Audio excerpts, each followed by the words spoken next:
पावसाचा आनंद लुटण्यासाठी हे कुटुंब लोणावळ्याला आलं होतं भुशी डॅमवरती आणि हा आनंद त्यांच्याच जीवावर बेतला. नियतीने त्याचा खेळ खेळला. आत्ताच तुम्ही हा व्हिडिओ पाहिला तर अतिशय हृदयद्रावक अशी मन हेलावून टाकणारी अशी आत्ता घटना घडलेली आहे.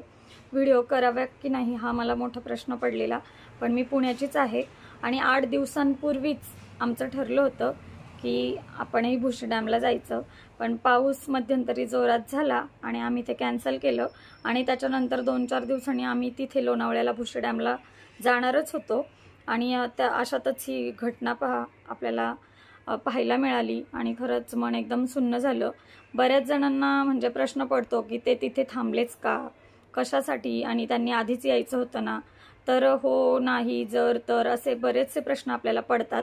पण हे पहा, खरं सांगायचं तर कसं असतं की त्यांचा वेळ आणि काळ हे दोन्ही आले होते असंच म्हणावं लागेल. कारण की ते तिथे गेले पण तिथून परतले नाहीत, याचा अर्थ त्यांचा काळसुद्धा आला होता. आणि अशा प्रकारे त्यांचा म्हणजे आता 10 जण की 9 जण होती, तर त्यातले 4 जण वाहून गेले, 5 जण वाहून गेले आणि पहा सुदैवाने त्यातली एक मुलगी तर वाचली. म्हणजे पहा, ज्यांना जगायची म्हणजे देवाच्याच हातात आहे सगळं, नियतीचाच हा खेळ आहे.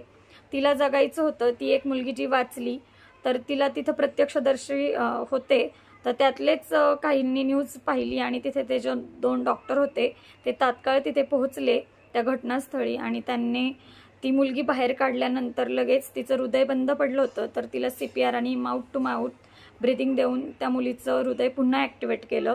तर म्हणजे त्या मुलीचा योगच होता की जगायचा.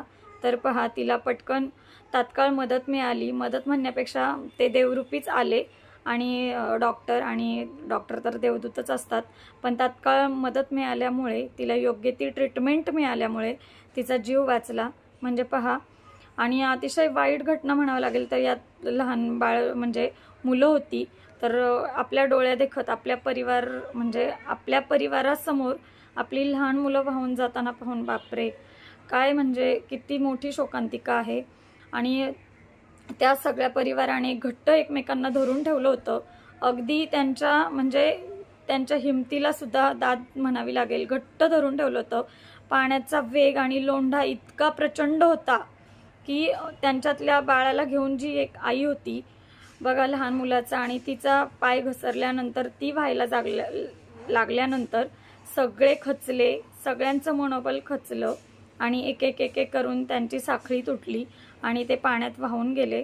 अशी म्हणजे खरंच असं कोणाच्याही बाबतीत, शत्रूच्याही बाबतीत अगदी होऊ नये आणि जे नको होतं घडायला ते झालं. आणि आता ते लोणावळ्यात भुशी डॅमला ते गेले खरे, पण ते मागच्या बाजूला गेले आणि खरंच ते गेले असतील तेव्हा तिथं पाणी नसेल किंवा असेल तरी पावसाचा आनंद लुटण्यासाठी ते तिथपर्यंत अगदी त्यांनी चपला सुद्धा किती लांब काढल्या होत्या आपण पाहिलंच. पण ते तिथे गेल्यानंतर त्या मधल्या खडकावर गेले, तिथे त्यांनी छान फोटो वगैरे, त्यांनी मस्त मजा वगैरे केली असेल. आणि त्या भागात पहा एकदम असा डोंगराळ आणि खूप झाडी जंगलं, त्याच्यामुळे तिथं पाण्याचा अंदाज येत नाही माणसांना. आणि ते नवखं कुटुंब होतं, ते आग्र्याहून आले होते, त्याच्यामुळे त्यांना खरंच या गोष्टीची कल्पना आली नसावी बहुधा. त्याच्यामुळे त्यांना वाटलं आपण नंतर जाऊ, आणखी थोड्या वेळाने जाऊ, असं करत करत ही म्हणजे घटना घडली आणि तिथे ते कुटुंब अडकलं गेलं. पावसाचा जोर आणि पावसाचा येणारा लोंढाच वेगच इतका तीव्र होता, आपल्याला तर पाहूनच म्हणजे त्या गोष्टीची कल्पनाच करता येत नाहीये.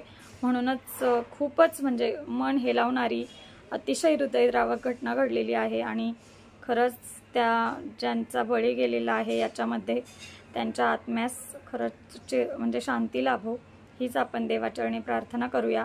आणि आपल्याला बऱ्याचदा इथून आपण व्हिडिओ पाहिला की आपल्याला वाटतं की अरे ते गेलेच कशाला, तर तिथं त्यांनी जायला नको होतं, इतकी लहान मुलं घेऊन. आता माझ्याही मनात हे आलं की इतक्या म्हणजे मध्यवर्ती भागात कशाला जायचं त्यांनी, मागे ते कशाला गेले असतील.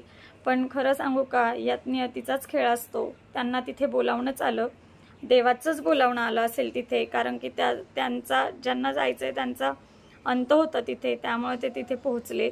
आणि पाहून ऐकून आता पहा न्यूजवर तर किती येत आहेत की त्याच 2-3 दिवस त्यांचेच सतत व्हिडिओ आणि मी तर किती वेळा पाहिले असतील. आणि खरंच खूप वाईट झालं, खूप वाईट झालं. असं कोणाच्याही बाबतीत नकोच व्हायला. आणि एका आईने तर बाळाला 4 वर्षाच्या बाळाला घट्ट धरलेलं होतं. त्या आईचा जीव त्या क्षणी त्या मुलांचा काय म्हणला असेल आणि त्या मुलांनी सुद्धा किती म्हणजे एकमेकांना घट्ट धरून ते बापरे, म्हणजे आपण कल्पनाही नाही करू शकत, इतकी वाईट घटना घडलेली आहे. पण असंच असतं, जे व्हायचं ते घडल्याशिवाय काही राहत नाही. त्याला आपण किंतु परंतु कितीही म्हणा, शेवटी जे घडायचं ते घडूनच जातं. आणि खरंच खूप वाईट घटना घडली. याच्यातून आपण एकच बोध घ्यायचा आहे की खरंच लहान मुलांना पावसाच्या दिवसात पावसाचा आनंद लुटण्यासाठी म्हणा किंवा फिरण्यासाठी, की जिथं खरंच दरडी कोसळणारा भाग असेल किंवा हे खरंच मुलांना घेऊन जाणं रिस्की आहे, पाय घसरू शकतात आणि आपल्याला बऱ्याचशा ठिकाणांचा जागेचा अंदाज नसतो, त्यामुळं काही वेळा आपले निर्णयसुद्धा चुकीचे ठरू शकतात. तर पावसाळ्याच्या दिवसात नाही आपल्याला एन्जॉय करता आला तरी चालेल. आपण खरंच जेव्हा नेता येईल मुलांना सुरक्षित वेळेस तेव्हाच बाहेर न्यावं. आणि इतक्या लहान मुलांना खरंच काही गरज नाही आहे पावसाचा आनंद लुटण्यासाठी अशा ठिकाणी न्यायची. आणि त्यांनाही माहिती नव्हतं त्यांच्यासोबत असं काही घडणार आहे. असं घडणार आहे त्यांना माहिती असतं तर त्यांनी नक्कीच हे पाऊल उचललं नसतं. आणि ते सुद्धा म्हणजे इकडे आग्र्याहून आले होते, तर त्यांना म्हणजे खूप त्याची मोठी शिक्षा मिळाली आहे असंच म्हणावं लागेल. आणि आता ह्या व्हिडिओतून एकच आपण पण समजून घ्यायचं आहे की जे देवाच्या मनात असतं ते होतंच. आणि असं आपण म्हणू शकत नाही की असं झालं जर तर असं झालं असतं तर असं झालं असतं, त्यांनी नव्हतं यायचं, ते नियतीच्याच मनात होतं. आणि काळापुढे कोणाचंही काही चालत नाही, ते काळाचं बोलावणंच येत असतं. आणि तसंच झालं या बाबतीतही. आणि पाहून बापरे, असं घरातल्यांना आपल्या डोळ्यासमोर जाताना पाहून एकदम काय त्या परिवाराचं झालं असेल आणि आता त्यांच्या घरातल्यांचं काय ही घटना पाहून होत असेल, आपण खरंच अंदाज नाही लावू शकत.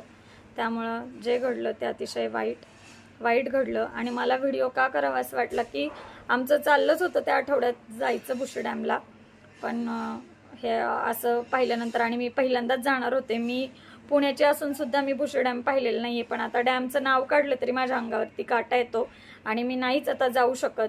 किमान 1-2 वर्ष तरी मी डॅमवर नाहीच जाऊ शकत, इतकं आता माझं मी मनातून घाबरली आहे.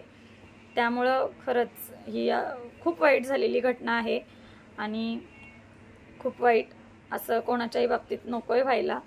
त्यामुळं ज्याने त्यांनी आपापली काळजी घ्या, सुरक्षित ठिकाणी सुरक्षित म्हणजे आपल्या सुरक्षित साहित्यासह जावं असंच मला तरी वाटतं.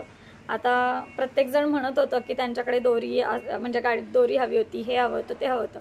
तिथे लोकांनी प्रयत्नही केला, आपण तर व्हिडिओत पाहिलं की वेल वगैरे तोडायचा, पण पाण्याचा लोंढा इतका होता की ते अंतर जरी आपल्याला म्हणजे आपल्याला व्हिडिओत कमी दिसत असलं तरी खरंच ते प्रत्यक्ष घटनास्थळीचं अंतर हे कमी नव्हतं.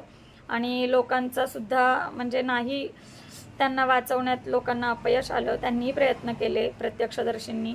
आणि खरंच काय म्हणजे खूप हतबल व्हायला होतं की आपण तिथे असूनही नाही म्हणजे त्यांचा जीव वाचला, तर असं हतबल व्हायला होतं.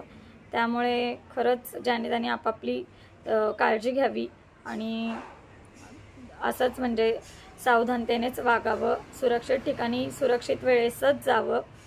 चला, तर हा व्हिडिओ मला खरंच करावासा वाटला, तुमच्यावर शेअर करावासा वाटला. आणि ईश्वर मृत आत्म्यास चिरशांती देवो हीच ईश्वर चरणी प्रार्थना करून व्हिडिओचा इथेच एंड करूया.